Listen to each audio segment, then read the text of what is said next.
तो एक बार फिर से सभी का स्वागत है हमारे यूट्यूब चैनल पर। और पिछली क्लासेस में हमने अनुच्छेद 243 को कवर किया था, जिसमें से हमने 243 एच तक कवर कर लिया था, टैक्सेस तक, जहां तक पंचायतों को टैक्स लगाया जाता है, उनकी शक्तियां क्या होती हैं टैक्सेस के प्रावधानों के संबंध में। और आज हम वित्त आयोग की समीक्षा, वित्त आयोग के गठन से संबंधित प्रावधानों को जो अनुच्छेद 243 के अंतर्गत किए गए हैं उनको देखेंगे, और 243 ओ तक के सारे अनुच्छेद कवर करेंगे। ठीक है। और ये अनुच्छेद, जितने भी 16 अनुच्छेद हैं, ये सारे बहुत इंपॉर्टेंट अनुच्छेद हैं। इनसे 1 से 2 क्वेश्चन तो पक्का है कि एग्जाम में इससे पुटअप होंगे क्वेश्चन। ठीक है। और इनके क्लॉजेज, सब क्लॉजेज सभी को याद रखना बहुत ज़्यादा ज़रूरी है। ठीक है। क्योंकि एग्ज़ाम में कहीं से भी क्वेश्चन आ सकता है, और जो जो इम्पोर्टेंट क्लॉजेज, सब क्लॉजेज हैं, मैंने उन्हीं को कवर किया है, तो इनको तो छोड़ना ही नहीं है आपको। इनको अच्छे से देखना है, अच्छे से समझना है। और हालांकि भाषा इनकी समझना कठिन है, इसलिए मैंने यहाँ पे शॉर्ट करके और जितनी आसान भाषा में हो सकता है उतनी आसान भाषा में आपको समझाने की कोशिश की है। ठीक है। तो अभी हम आज समझते हैं 243 आई से। जो 243 आई है, उसमें वित्तीय स्थिति की समीक्षा के लिए वित्त आयोग के गठन का प्रावधान किया गया था। क्योंकि पंचायतों को जो भी धन प्राप्त होगा वो राज्य वित्त आयोग की अनुशंसा से प्राप्त होता है। ठीक है। जो भी उनको कर लगाने की शक्तियां दी जाती हैं, वो कहाँ से मिलेंगी? वो भी कर लगाने की शक्तियां, और कितने रुपए का कर लगाया जा सकता है, ये सारी चीज़ें राज्य वित्त आयोग डिसाइड करेगा। ठीक है। तो यहाँ पे हम देखेंगे आज वित्त आयोग का गठन किस तरीके से होता है। तो वित्त आयोग का गठन, जो क्लॉज 1 के अंतर्गत बात की गई है कि वित्त आयोग का गठन है, वो राज्यपाल के द्वारा किया जाता है। ठीक है। वित्त आयोग का गठन किसके द्वारा किया जाएगा? राज्यपाल के द्वारा। और 73वां जो एक्ट है उसके लागू होने के बाद 1 वर्ष के अंतर्गत सभी राज्यों को इसका गठन करना था, यानी अपने अपने स्टेट फाइनेंस कमीशन का गठन 1 वर्ष के अंदर करना था, जब भी ये 73वां एक्ट लागू हुआ था। ठीक है। और इसके बाद हर 5वें वर्ष की समाप्ति पर इसका गठन किया जाना था, यानी कि हर 5 वर्ष में एक बार वित्त आयोग का गठन किया जाना था। पर अभी ये कई जगह रूल फॉलो नहीं होता है। जैसे अपने यहाँ उत्तर प्रदेश में देख ले तो 5 वर्ष से अधिक का समय हो गया है, और अभी वित्त आयोग के गठन की बातें चल रही हैं, अभी हुआ नहीं है। ठीक है। अब क्लॉज 2 की बात करें, तो क्लॉज 2 में कहा गया है कि जो स्टेट फाइनेंस कमीशन की संरचना है वो किस पर डिपेंड करेगी? वो करेगी राज्य विधानमंडल पर। राज्य विधानमंडल जिस तरीके से चाहेगा, अपने यहाँ पे स्टेट फाइनेंस कमीशन की जो संरचना है वो डिसाइड कर सकता है। जो सदस्यों की योग्यताएं हैं, उनके चयन की रीतियां क्या होंगी, ये सारे विधि, इन सबके लिए एक विधि बनाई जाएगी, यानी कानून बनाया जाएगा। किसके द्वारा? राज्य विधानमंडल के द्वारा। यहाँ पे संविधान के द्वारा कोई स्पेसिफिक बात नहीं की गई है कि कितने सदस्य होने चाहिए, क्या योग्यताएं होनी चाहिए। ये सारी चीज़ें राज्य विधानमंडल के ऊपर निर्भर करती है कि वो क्या सदस्य की योग्यताएं रखना चाहता है, किस तरीके से चयन करना चाहता है। ये बात की गई थी क्लॉज 2 में। ठीक है।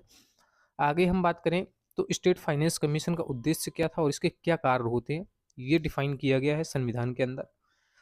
तो देखिए, राज्य द्वारा जो लगाए जाने वाले कर होते हैं और जो शुल्क होते हैं, उनका विभाजन पंचायतों के मध्य और राज्य के मध्य किसके द्वारा किया जाएगा? पंचायतों और राज्य के मध्य राज्य वित्त आयोग के द्वारा उस धन का बंटवारा किया जाता है जो राज्य द्वारा कर से, शुल्कों से आता है राज्य के पास। ठीक है। फिर उसके बाद पंचायत के सभी स्तरों के बीच आवंटन, जैसे जिला पंचायत, मध्यवर्ती पंचायत और ग्राम पंचायत के मध्य जो धन का आवंटन करना होता है, कि उत्तर प्रदेश में जैसे 17-15-15 का रेशियो है, तो ये रेशियो किसके द्वारा डिसाइड किया गया है? ये राज्य वित्त आयोग के द्वारा डिसाइड किया गया है कि जो 70 हिस्सा है वो ग्राम पंचायतों को दिया जाएगा, 15 हिस्सा मध्यवर्ती पंचायत को, और 15 हिस्सा जिला पंचायत को दिया जाएगा। तो ये सारी चीज़ें डिसाइड की गई हैं राज्य वित्त आयोग के द्वारा। तो 2 स्तर पर ये पंचायतों के बीच धन का बंटवारा करता है। फिर जो कर, शुल्क और फीसों का निर्धारण, ग्राम पंचायतें अपने स्तर पर कितना कर लगा सकती हैं, जैसे वाहन कर हो गया, जल कर हो गया, कितना लगाएंगे, कोई शुल्क है तो वो कितना लगा सकती है, ये सारी चीज़ें हैं, ये राज्य वित्त आयोग के द्वारा डिसाइड की जाती हैं। ठीक है। पंचायतों को सौंपे जाने वाले कर और जो पंचायतों के द्वारा ही मैनेज किए जाते हैं, उनका निर्धारण स्टेट फाइनेंस कमीशन के द्वारा किया जाता है। तीसरा कार्य क्या होता है कि राज्य की संचित निधि से पंचायतों को सहायता अनुदान देने का कार्य भी राज्य वित्त आयोग के द्वारा किया जाता है। यानी ये सुझाव देता है कि संचित निधि से पंचायतों को इतना सहायता अनुदान दिया जाना चाहिए। ठीक है। अभी इसके बाद देखेंगे यहाँ पे हम और क्या कार्य कर सकता है कि पंचायतों की वित्तीय स्थिति सुधारने के लिए आवश्यक उपाय सुझाएगा कि पंचायतों की वित्तीय स्थिति किस तरीके से अच्छी हो सकती है, क्या क्या शक्तियां देनी चाहिए उन्हें, क्या क्या कार्य हस्तांतरित किए जाने चाहिए, तो ये भी राज्य वित्त आयोग सुझा सकता है कार्य। पंचायतों की सुदृढ़ वित्तीय स्थिति के हित में राज्यपाल भी कोई कोई भी मामला जो पंचायतों की वित्तीय स्थिति को सुदृढ़ कर दे, राज्यपाल ऐसा कोई भी मामला स्टेट फाइनेंस कमीशन को भेज सकता है। ठीक है। ये थी क्लॉज 2 तक की बात। अब क्लॉज 3 और क्लॉज 4 को देख लेते हैं जो 243 आई के हैं। क्लॉज 3 में आयोग की शक्तियों के बारे में बात की गई है। आयोग की शक्तियां क्या क्या होंगी? राज्य का विधानमंडल विधि बनाकर ही शक्तियां तय करेगा। संविधान ने इसके बारे में कोई स्पेशल प्रावधान नहीं किया है कि यहाँ पे ना ही कोई अपवाद बनाया है।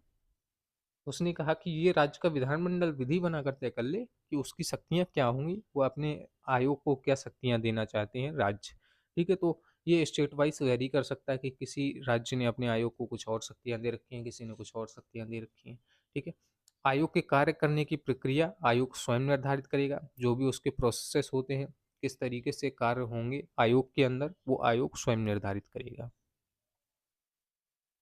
आगे बात करें क्लॉज 4 की, तो क्लॉज 4 में कहा गया है कि राज्य वित्त आयोग द्वारा की गई प्रत्येक सिफारिश एवं उस पर की गई प्रत्येक कार्यवाही, ठीक है, जो भी कार्यवाही की जाती है, जो भी राज्य वित्त आयोग द्वारा सिफारिश की गई थी, उसका एक स्पष्टीकरण ज्ञापन बनता है। यानी कि एक डॉक्यूमेंट बनता है और उस डॉक्यूमेंट को राज्यपाल के द्वारा राज्य विधानमंडल के समक्ष रखवाया जाता है। ये 243 I-4 में बात की गई है। ठीक है। 243 I-4 के द्वारा ही राज्यपाल के द्वारा राज्य विधानमंडल के समक्ष जो स्पष्टीकरण ज्ञापन होता है राज्य वित्त आयोग द्वारा की गई सिफारिशों का और उस पर की गई प्रत्येक कार्यवाही का रखवाया जाएगा।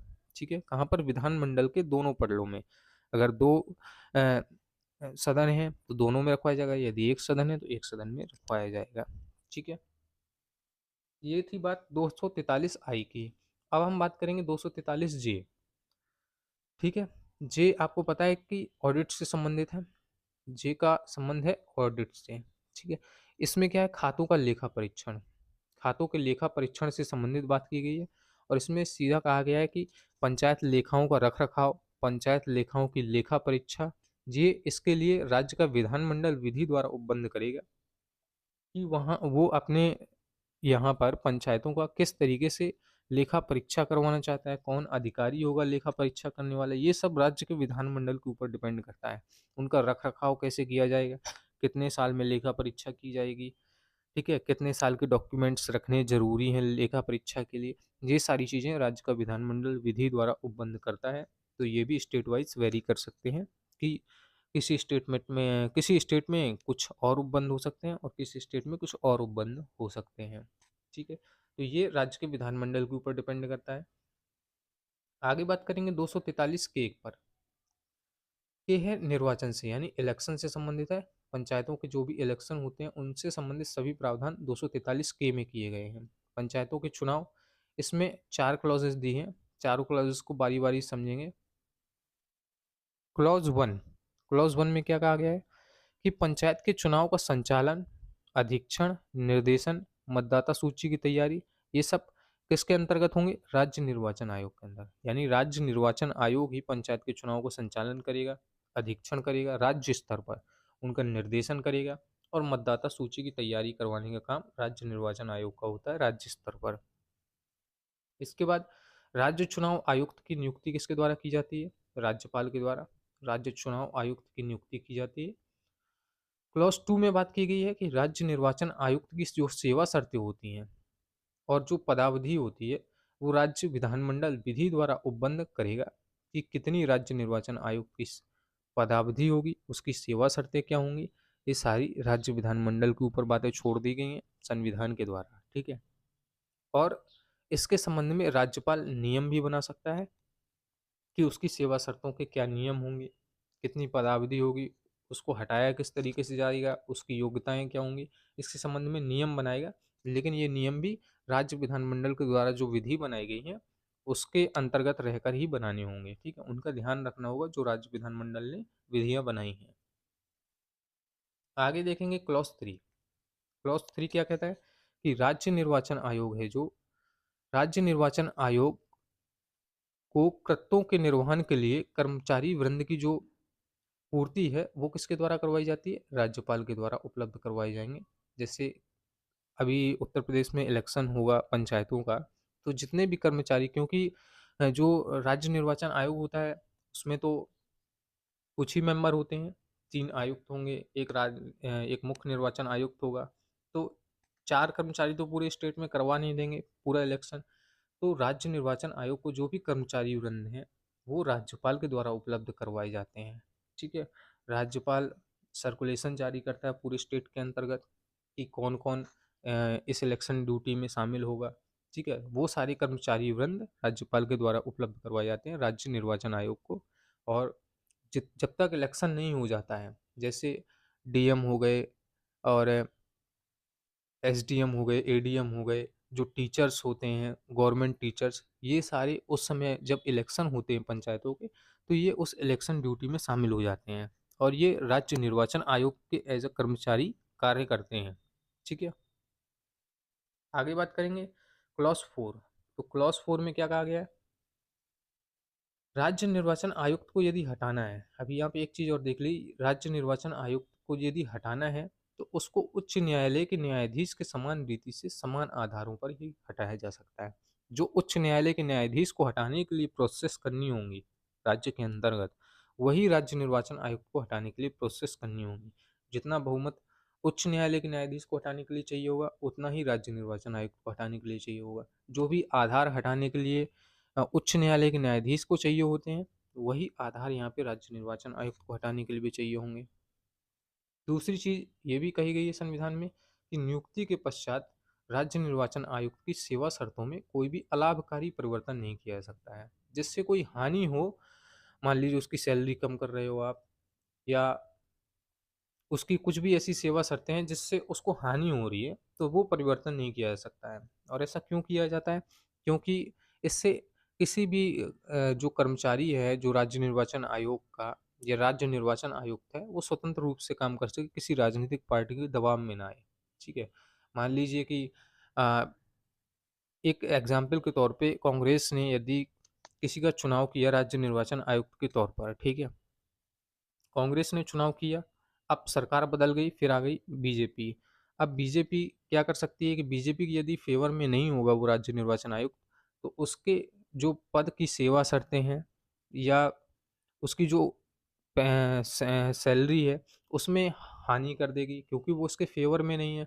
फ़ेवर में नहीं है तो क्या करेगी? अलाभकारी परिवर्तन करने की कोशिश करेगी और उसको किसी भी तरीके से राजनीतिक दबाव में लाने की कोशिश करेगी। तो इसलिए ये चीज़ संविधान में पहले ही बोल दी गई कि नियुक्ति के पश्चात सेवा शर्तों में कोई भी अलाभकारी परिवर्तन नहीं किया जा सकता है। ठीक है? आगे बात करेंगे क्लॉज़ 4 में क्या कहा गया था? क्लॉज़ 4 में कहा गया था कि पंचायतों के निर्वाचनों से संबंधित या उनसे संबंधित सभी विषयों के संबंध में उपबंध हैं जो, वो राज्य का विधानमंडल विधि द्वारा तय करता है कि पंचायतों के निर्वाचन की क्या प्रोसेस होंगी और उनसे संबंधित जितने भी विषय हैं, उनकी जो प्रोसेस होती है, वो राज्य का विधानमंडल विधि द्वारा उपबंध करता है। जैसे 1-2 प्रोसेस मैं बता देता हूँ कि जो राज्य के अंदर पंचायतों का इलेक्शन होगा, उसकी डेट कौन जारी करेगा, ठीक है? डेट जारी करने के कितने दिन बाद इलेक्शन करवाया जाएगा, ये सारी चीज़ें हैं। ये सारी चीज़ें आपका राज्य का विधानमंडल तय करता है कि कितने दिनों के अंतर्गत पंचायतों के इलेक्शन के लिए पर्चे भरे जाएँगे, कब से आप प्रचार कर सकते हैं, कब तक कर सकते हैं, ये सारी चीज़ें राज्य का विधानमंडल तय करता है, ठीक है? लेकिन संविधान के उपबंध हैं जितने, उनके अधीन रहते हुए ये सारी चीज़ें करनी होती हैं। तो ये था 243 के। अब हम देखेंगे 243 एल। एल में क्या कहा गया है कि इस भाग के सभी उपबंध उसी तरह संघ शासित प्रदेशों पर भी लागू होंगे जिस तरह वे किसी सामान्य राज्य पर लागू होते हैं। यानी कि संघ शासित प्रदेश जैसे दिल्ली हो गया, लक्षद्वीप हो गया, इन सब पर भी उसी तरह से इस संघ शासित प्रदेशों पर ये प्रावधान लागू होंगे भाग 9 के, जिस तरीके से उत्तर प्रदेश, महाराष्ट्र, मध्य प्रदेश पर लागू होते हैं। ठीक है?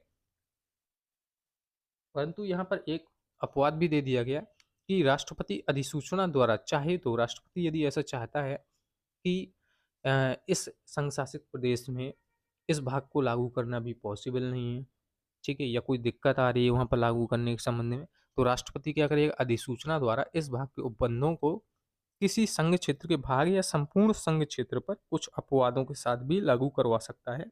जिस चीज में लागू करने में दिक्कत आएगी, राष्ट्रपति क्या करेगा, अधिसूचना देगा और उन प्रावधानों को खत्म करके बाकी भाग 9 के जितने भी प्रावधान है वो लागू करवा सकता है वहां पर।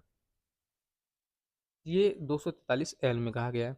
आगे हम बात करेंगे 243 एम में क्या कहा गया है। एम में कहा गया है कि इस भाग की कोई भी बात अनुच्छेद 244 एक व 244 दो में निर्दिष्ट जनजाति क्षेत्रों में लागू नहीं होगी। ठीक है, इसका मतलब क्या है कि 244 एक और 244 दो, ये पेशा एक्ट में मैंने दोनों अनुच्छेद पढ़ाए हुए थे, ये हैं अनुसूचित क्षेत्रों से संबंधित। और दो अनुच्छेद जो 244 एक 244 दो में है कुछ राज्यों को अनुसूचित क्षेत्रों के अंतर्गत डाला गया है। तो कहा गया है कि इन दोनों अनुच्छेद में जो भी राज्य निर्दिष्ट किए गए हैं, जो भी जनजातीय क्षेत्र है, वहां पर इस भाग की कोई भी बात लागू नहीं होगी। ठीक है, यानी भाग 9 का कोई भी प्रावधान इन दोनों अनुच्छेद के अंतर्गत आने वाले स्टेट या एरियाज के अंतर्गत लागू नहीं कर सकते हैं। आगे कहा गया है कि इन और जो ये छूट दी गई है इसके पीछे तर्क क्या बताया गया कि इन क्षेत्रों में पंचायतों की स्थापना संभव या प्रभावी नहीं है, यानी कि यहाँ पे भाग 9 प्रभावी नहीं होगा या यहाँ पर संभव नहीं है उनकी स्थापना करना, तथा छूट देने से इन क्षेत्रों की विशिष्ट आवश्यकताओं को भी पूरा किया जा सकता है।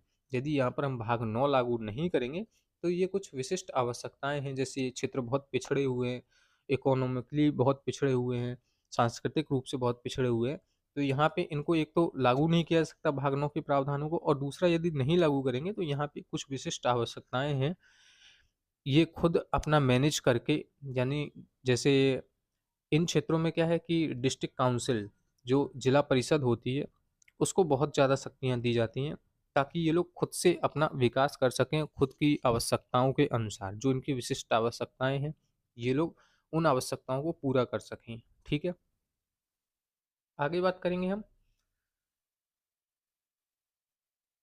इसमें देखिए, नागालैंड, मेघालय और मिजोरम, यहाँ पे क्या कहा गया है कि भाग 9 के प्रावधान तो लागू नहीं होंगे। ये स्पेशल 3 राज्य दिए गए हैं संविधान के अनुच्छेद 243 एम में, नागालैंड, मेघालय, मिजोरम। यहाँ पे एक बात ये कही गई कि भाग 9 के प्रावधान लागू नहीं होंगे यहाँ पे, लेकिन इन राज्यों के विधानमंडल में यदि चाहें, इन राज्यों के विधानमंडल यदि चाहें तो वो क्या करेंगे कि एक प्रस्ताव लाएंगे और उस प्रस्ताव को अपने विधानमंडल में, जैसे इनके विधानमंडल मान लीजिए 80 मेंबर हैं, ठीक है, किसी भी राज्य के विधानमंडल में 80 मेंबर हैं इन तीनों राज्यों में से, तो एक तो पहले इन्हें इन सदस्यों का बहुमत चाहिए होगा, यानी कि 41 मेंबर का बहुमत चाहिए हो वोटिंग के लिए। जो भी प्रस्ताव लाया गया है इस भाग के प्रावधानों को लागू करने के लिए 41 मेंबर उपस्थित होने चाहिए। फिर जितने भी मेंबर उपस्थित हैं और जितने मतदान करेंगे उन सदस्यों का 2/3 बहुमत से इस प्रस्ताव को पास करना होता है, जो भी प्रस्ताव भाग 9 के प्रावधानों को लागू करने के लिए लाया जाएगा। ठीक है, यानी कि 41 मेंबर लाए गए और इसमें से मान लीजिए 40 लोगों ने वोटिंग की तो इसका 2/3 बहुमत चाहिए होगा, 40 का 2/3 बहुमत चाहिए होगा, तब ये प्रस्ताव पास हो जाएगा और यहाँ पर भी भाग 9 के प्रावधान लागू हो जाएंगे। लेकिन बिना इस प्रस्ताव के इन राज्यों पर कोई भी भाग 9 का प्रावधान लागू नहीं होगा। इसके अलावा मणिपुर हिली एरियाज हैं जो, यहाँ पर भाग 9 के कोई भी प्रावधान लागू नहीं होंगे और ना ही यहाँ पे लागू किए जा सकते हैं, यदि विधानमंडल भी चाहे तब भी। ठीक है, आगे वेस्ट बंगाल का दार्जिलिंग हिली एरिया है जो, यहाँ पर भी भाग 9 लागू नहीं होता है। और एक अपवाद यहाँ पे दे दिया गया कि हालांकि संसद विधि द्वारा भाग 9 के कुछ या सभी प्रावधानों को अपवाद सहित 244 एक और 244 दो में भी विस्तारित कर सकती है। जो अनुसूचित क्षेत्र हैं इन दोनों अनुच्छेदों के अंतर्गत, अनुच्छेद 244 एक और अनुच्छेद 244 दो, इनमें क्या करेगी, अगर प्रावधान लागू करने हैं संसद को तो संसद क्या करेगी, विधि बनाएगी और विधि को पास करवाना पड़ेगा संसद के दोनों सदनों में। फिर कुछ अपवाद भी रखने होंगे, जो भी अपवाद रखने हैं उन अपवादों सहित आप भाग 9 के प्रावधानों को विस्तारित कर सकते हैं, जो अनुच्छेद 244(1) और 244(2) के अंतर्गत अनुसूचित क्षेत्र हैं उन पर। यहाँ पर अरुणाचल प्रदेश के संबंध में एक स्पेशल बात कही गई है कि अरुणाचल प्रदेश पर जो है आरक्षण के प्रावधान लागू नहीं होंगे, क्योंकि यहाँ पे एससी कम्युनिटी क्या है, 0 है। एससी कम्युनिटी की जनसंख्या 0, तो यहाँ पे आरक्षण के प्रावधान लागू नहीं होंगे। अनुच्छेद 243D के अंतर्गत अरुणाचल प्रदेश के लिए ये स्पेशल बात कही गई है। ठीक है, आगे हम बात करेंगे अनुच्छेद 243N के संबंध में कि एन में क्या कहा गया है। एन में कहा गया है विद्यमान कानूनों और पंचायतों का जारी रहना। अब देखिए 1992 में 73वां एक्ट पारित किया गया था, ठीक है, लेकिन ऐसा थोड़ी है कि इसी एक्ट के आने के बाद ही पंचायत व्यवस्था अस्तित्व में आई।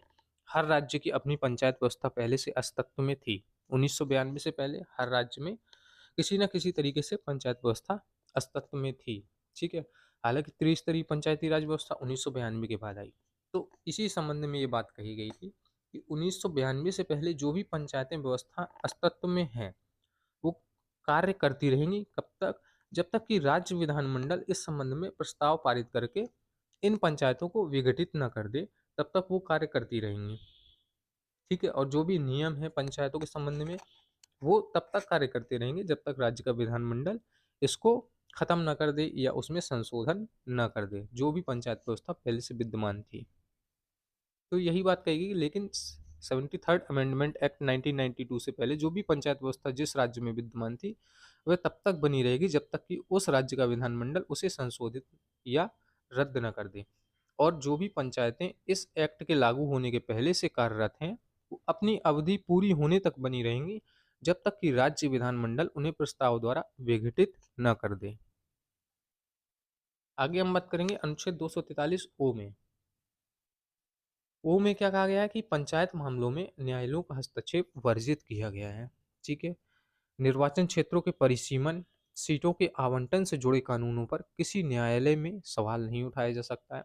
जो निर्वाचन क्षेत्रों का परिसीमन है, सीटों का आवंटन है, किसी में एससी, किसी में ओबीसी, किसी पंचायत में जनरल, तो इस संबंध में आप किसी भी कानून में और किसी भी कानून के अंतर्गत किसी न्यायालय में सवाल नहीं उठा सकते कि यहाँ पे जनरल सीट क्यों आई, यहाँ पे ओबीसी सीट क्यों आई, ये नहीं कर सकते आप। ना ही निर्वाचन क्षेत्रों के परिसीमन में आप कोई सवाल उठा सकते हैं, ठीक है।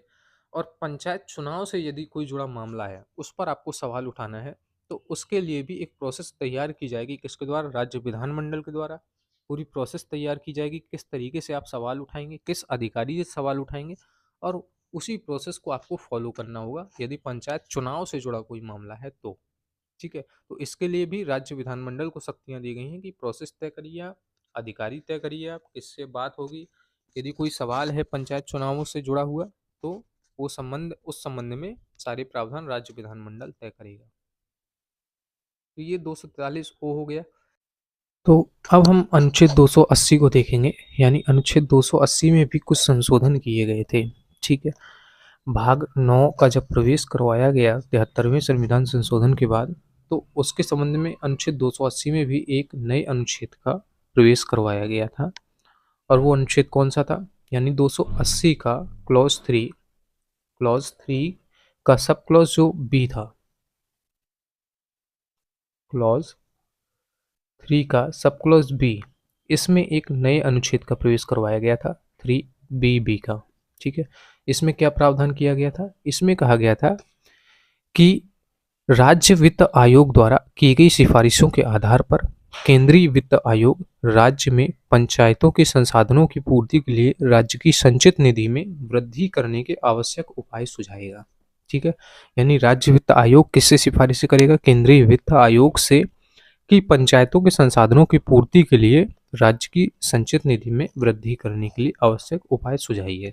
तब केंद्रीय वित्त आयोग ये कार्य करेगा। तो ये 280 3BB ये नया अनुच्छेद प्रवेश करवाया गया था 73वें संविधान संशोधन के द्वारा। तो आज के लिए इतनी ही बातें जो रखी गई थी वो सारी यहाँ पे बता दी गई हैं। और जो भी चीज़ें आपको समझ में नहीं आई हैं अभी तक, वो कमेंट बॉक्स में आप पूछ सकते हैं, या तो फिर मुझे आप पर्सनल मैसेज करके व्हाट्सएप पे पूछ सकते हैं, ठीक है। हमारा प्रीमियम ग्रुप चलता है टेलीग्राम पर VPO के लिए, जिसमें आपको सारे टॉपिक वाइज कंटेंट प्रोवाइड कराए गए हैं पंचायती राज, कंप्यूटर, उत्तर प्रदेश GK के। तो आप उनको भी देख सकते हैं। और इसके अलावा टॉपिक वाइज क्विज भी होती हैं प्रीमियम ग्रुप में, और मॉक टेस्ट, जो एडवांस लेवल का मॉक टेस्ट हैं, बेसिक लेवल के मॉक टेस्ट हैं, वो भी प्रोवाइड किए गए हैं। तो वहाँ से भी आप बहुत अच्छे तरीके से तैयारी कर सकते हैं। और अभी ऑफ़र भी है कि आप यदि अभी ज्वाइन करना चाहें तो अगले 2 से 3 दिन के अंतर्गत आपको फ़ीस में थोड़ा छूट मिल जाएगी, और आप मुझे पर्सनल मैसेज करके व्हाट्सएप पर इसकी फ़ीस की जानकारी ले सकते हैं। और जो भी डाउट्स हैं आपके वीपीओ प्रीमियम ग्रुप से को लेकर, वो भी आप मेरे से शेयर कर सकते हैं। तो मैं कोशिश करूँगा कि वहाँ पर आप सभी के मैसेज का जवाब दे सकूँ। हालाँकि कुछ व्यस्तता के कारण मैसेज का रिप्लाई देने में लेट हो जाता है, लेकिन मैं जब भी देखता हूँ मैसेजेस तो उनका रिप्लाई ज़रूर करता हूँ। ठीक है? तो आज के लिए बस इतना ही, मिलते हैं अगली क्लास में, तब तक के लिए मस्त रहिए, पढ़ते रहिए और स्वस्थ रहिए। धन्यवाद।